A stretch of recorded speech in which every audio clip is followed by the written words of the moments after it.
não tenho nada a perder. Ah, é assim que se fala. Começaremos amanhã. Eles verão. Não verão, Walt? Acho que sim. Bem, para começar, Walt, você vai esquecer essas ideias medievais que tem na cabeça. Há muita coisa nova a aprender, como as descobertas fabulosas do homem nos séculos à frente. Isso lhe trará grandes vantagens, Walt. Ah, vantagem em quê? Se o rapaz sair dizendo que o mundo é redondo, vão pensar que é um lunático. O mundo é redondo? Sim, é redondo. E ele também tem rotação. Então será redondo mais tarde? Não, já é redondo. E o homem descobrirá isso nos séculos que vêm. E também descobrirá que o mundo é apenas um pequenininho ponto no universo. Bem, para começar, Walt, você vai esquecer essas ideias medievais que tem na cabeça. Muitos dizem que a Idade Média foi a Idade das Trevas, uma época onde reinavam a ignorância e a superstição. Alguns acusam a Igreja Católica de afirmar, naquela época, que a Terra era plana. Quem nunca escutou nas aulas de história do ginásio que os povos daquele período pensavam que os barcos cairiam no abismo? Obviamente que tudo isso foi um trabalho de Estado orquestrado contra a reputação da Igreja e talvez seja essa uma das razões para que alguns católicos rejeitem hoje, no primeiro quartel deste século XXI, quando muitas pessoas falam de terra plana. Eles vão dizer, a Igreja nunca ensinou que a Terra é plana. Olhem para as imagens dos santos segurando um globo na mão. Veja Carlos Magno com o globo terrestre, símbolo de poder e conquista do mundo. Hoje, vamos tentar expor com mais clareza o aspecto histórico sobre essa questão, mostrando que os católicos que combatem a Terra plana estão sobremaneira equivocados quando interpretam o globo medieval e dos patriarcas cristãos como se fossem o mesmo globo dos gregos pagãos ou o próprio globo da ciência moderna e das agências espaciais. A primeira ideia de globo surgiu no mais profundo paganismo egípcio, com Hermes Trismegisto, cerca de 1500 ou a 2500 a.C.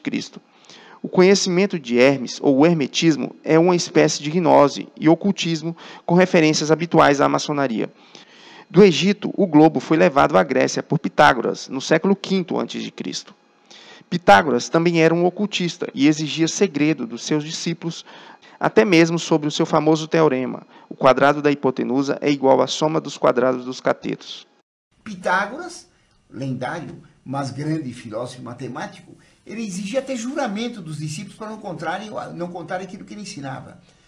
Quando o famoso teorema da quadrada da hipotenusa igual à soma dos quadrados dos catetos, o teorema de Pitágoras, havia juramento dos discípulos dele para não contar o que era. Todo o ensinamento de Pitágoras era secreto. Ainda na Grécia, a visão do mundo como uma esfera não era algo dominante. Muito se diz hoje sobre o experimento de Eratóstenes, para afirmar que a Terra esférica era conhecida pela humanidade muito antes de Cristo. No entanto, não se conta que o experimento de Eratóstenes foi engendrado por um terraplanista, Anaxágoras, que viveu cerca de 200 anos antes de Eratóstenes, e que ele queria determinar a altura do Sol sobre a Terra plana. Eratóstenes, que possivelmente leu sobre o experimento de Anaxágoras na Biblioteca de Alexandria, criou uma equivalência para sua ideologia de terra-bola. Contudo, a ciência moderna exalta a grandeza de Eratóstenes, enquanto coloca Anaxágoras no limbo do esquecimento, completamente à parte do grande público. Eis que surge então a escola peripatética, a filosofia de Aristóteles, que com a sua obra Do Céu lançou as bases da ciência natural, a qual especula sobre o formato da Terra, e por incrível que pareça, são os mesmos argumentos utilizados em pleno século XXI, como barcos sumindo no horizonte marítimo, a parte de baixo primeiro, a sombra circular na Lua, entre outros, facilmente desmistificados por meio de câmeras potentes, bem como pelos estudos de perspectiva e refração da luz. Quando Cristo desceu a este mundo na plenitude dos tempos, portanto, havia duas cosmovisões de mundo que influenciariam a humanidade até o século XV. Eram elas a visão dos povos jônios, os gregos, da Terra como um globo, obtida pelo conhecimento natural e falho do ser humano, e a visão de uma Terra plana, com um domo que a cerca, dos hebreus, obtida pela revelação divina. A pergunta mais importante a se fazer é onde o cristianismo rejeitou por completo a visão de terra plana dos hebreus e passou a ter exclusivamente a visão dos gregos. É a partir deste ponto que muitos católicos se perdem. É preciso lembrar que Jesus nasceu inserido na cultura hebraica de uma terra plana, imóvel, com um domo em volta dela. E esta cultura não foi rejeitada pelos primeiros cristãos, que tentavam conciliar a cosmovisão dos hebreus, obtida pela revelação, com a cosmovisão dos gregos, obtida pelo conhecimento natural. Portanto, tanto Santo Agostinho como Isidoro de Sevilha, que viveram no século IV e VI e que são doutores da Igreja, nunca rejeitaram a cosmovisão de uma terra plana. Santo Agostinho repudiava o antípodas, isto é, a existência de uma pessoa de ponta cabeça do outro lado do mundo. Santo Agostinho defendia a visão de um ecúmeno plano, habitável, como um polo norte gigante inserido em um globo de água. Ou seja, a cosmovisão deste grande patriarca da fé era a junção da revelação com o conhecimento natural. Portanto, a ideia de uma terra plana nunca foi coisa de gente obscura, como dizem alguns. E a única teoria que surgiu no começo da Idade Média a respeito disso foi de um obscuro monge grego chamado Cosmas, que no século VI ninguém deu bola para ele. Ele ficou esquecido e só foi relembrado no começo do século XVIII.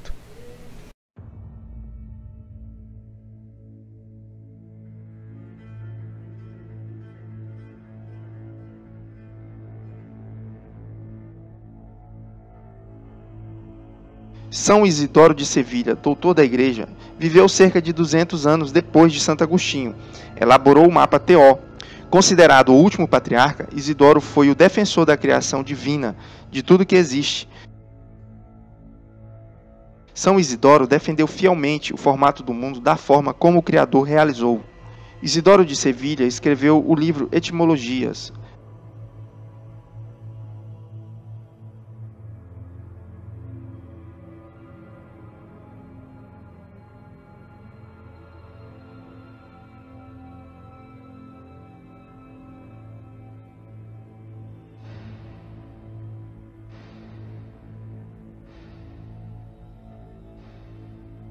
O oceano a rodeia por todos os lados, limitando seus confins em um círculo.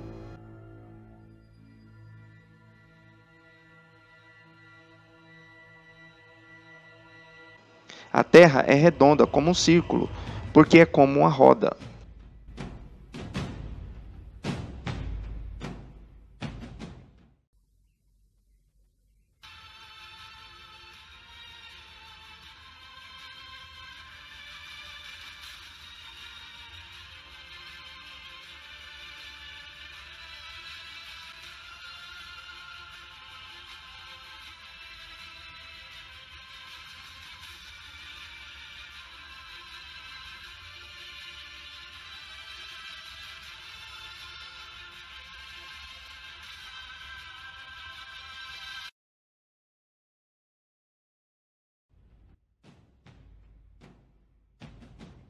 Isidoro confirma a obra do Criador, como é. Em um período da história em que haviam conspirações judaicas, muçulmanas, bárbaras e conspirações dentro da própria Igreja de Cristo.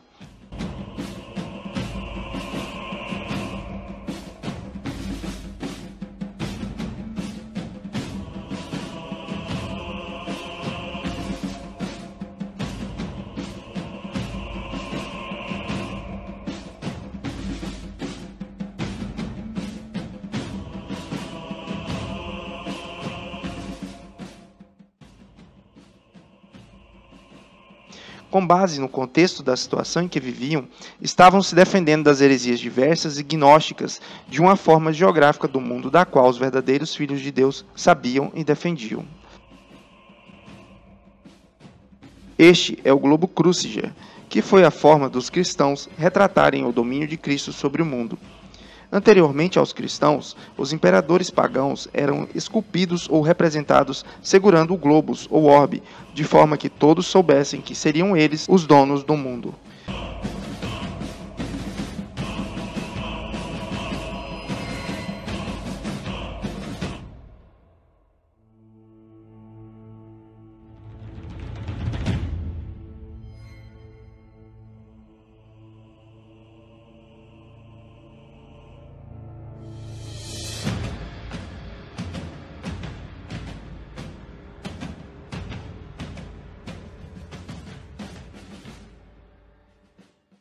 Alguns católicos que sofreram o processo de gnose aplicado no meio acadêmico, escolas, universidades e publicitário, propaganda, desenhos, filmes, acabam induzidos a crer conforme a doutrinação que lhes foram impostas, defendendo de forma errada o formato da terra. Com isso, assim também são induzidos a ignorarem todo o Antigo Testamento, o que os olhos veem e os ensinamentos de santos doutores da Igreja. Baseando-se na gnose, interpretam o globus Cruciger de forma contrária ao que ele propõe, enquanto ao seu significado geográfico, científico, histórico e principalmente sacro.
No globus Cruciger de São Isidoro, o globo é um domo, uma abóboda, uma esfera transparente, como um espelho de metal fundido, a ponto de não ser abalado senão por aquele mesmo que o criou.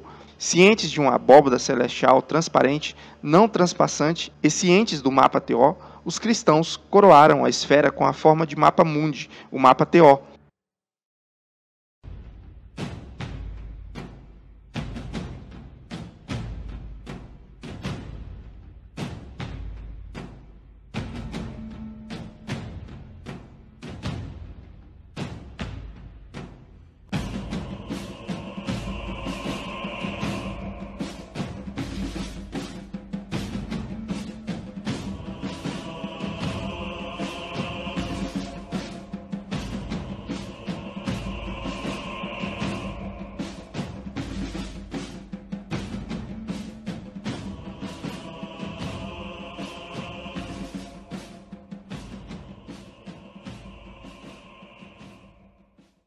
Obviamente que Deus é o Senhor de toda a criação, de todo o cosmos e não apenas da Terra.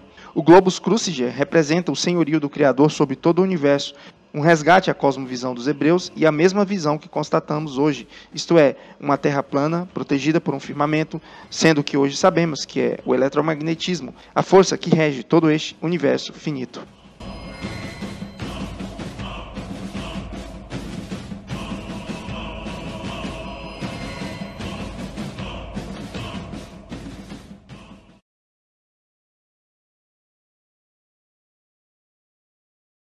Antes de prosseguirmos para o período que compreende do século XII ao século XV, retomemos pela última vez o livro 14 das Etimologias de São Isidoro de Sevilha, doutor da Igreja que não tem nada de obscuro. Isidoro define a Terra como uma roda. A Terra está situada na região central do universo, colocada ao centro, equidistante de todas as demais partes. Se denomina orbe pela redondeza de seu círculo, porque ela é semelhante a uma roda. Por isso, a uma roda pequena se dá o nome de orbículo. O oceano a rodeia por todos os lados, limitando seus confins como em um círculo. O orbe está dividido em 3 partes, uma das quais se denomina Ásia, outra Europa e a terceira África. A roda é uma figura plana. As 3 regiões do mapa Teó, África, Europa e Ásia, estão sobre um orbe circular, que é o ecômeno plano, ou seja, um mundo habitável, plano, pois para os santos da Igreja, tanto dos primeiros séculos quanto para os do período escolástico, do século XII ao XV, a terra habitável tinha de ser plana. E aqui começamos a responder à pergunta inicial que fizemos. Onde o cristianismo perdeu a cosmovisão do ecômeno plano habitável? Para entendermos esta questão, devemos nos situar no período que dá início ao Renascimento, mais precisamente como as navegações e os descobrimentos. Os seguidores da Renascença pagã consideravam sua filosofia antiga e a Igreja como dois mundos inteiramente distintos e sem nenhum ponto de contato. A Renascença é, pois, o ponto de partida do estado atual da sociedade. Logo, a junção da cosmovisão do ecúmeno plano, oriundo da parte da revelação, com o globo dos gregos, advindo da razão, estava prestes a se desfazer. Vale lembrar que essa mescla de cosmovisões não retrata o pensamento de Isidoro de Sevilha, que resgatou a visão dos hebreus, ou a mesma da Terra plana que constatamos no século XXI, isto é, um disco plano inserido em uma esfera que é o firmamento. A mescla de uma Terra plana com um globo de água está presente na Baixa Idade Média, do século XII ao século XV, onde muitos confundem o globo terráqueo medieval com o globo terrestre atual. Essa mistura de visões veio a cair por terra quando da realização dos descobrimentos, pois os navegadores com suas incursões austrais encontraram em terras longínquas o inesperado Antípodas. Assim, a visão de uma terra plana inserida numa esfera estava provada como insustentável pela ciência e tecnologias de navegação, sendo estes um dos muitos argumentos infantis sacados ainda hoje contra a terra plana. Quem nunca ouviu de um católico tradicional a frase "A circunnavegação de Fernão de Magalhães provou o globo"? Ora, tal argumento pueril estava limitado à visão de mundo da época, pois os sábios cristãos não sabiam que havia um limite às águas, a Antártida. E por não saber deste limite, que só foi descoberto no século XX, que os iluministas usavam do escárnio para dizer que na Idade Média a Igreja acreditava numa terra plana e que os navios cairiam na borda. Usaram do expediente subreptício de misturar a verdade com a mentira. A verdade de um ecúmeno plano defendido pela Igreja com a borda falsa de que a água cairia no abismo. Certamente, duas coisas faltavam ao conhecimento dos sábios cristãos do século XII ao século XV, que defendiam uma mistura da cosmovisão grega com a hebraica, que hoje nós temos conhecimento e que resolveria as duas questões mais complicadas para o entendimento da época. São elas: como explicar o comportamento natural da água, sempre procurar o seu nível plano, e como explicar a existência do Antípodas, então descoberto. A primeira questão que eles não sabiam e que só foi descoberta no século XX é que a Terra tem uma borda, a Antártida, e ela segura os oceanos. Com isso, o ecúmeno plano poderia se estender por todo o disco terrestre, com os oceanos nivelados, resolvendo assim tanto o problema da água grudar em bola, como o problema do Antípodas, que só havia explicações na teoria gravitacional aristotélica de que tudo era atraído para o centro da esfera.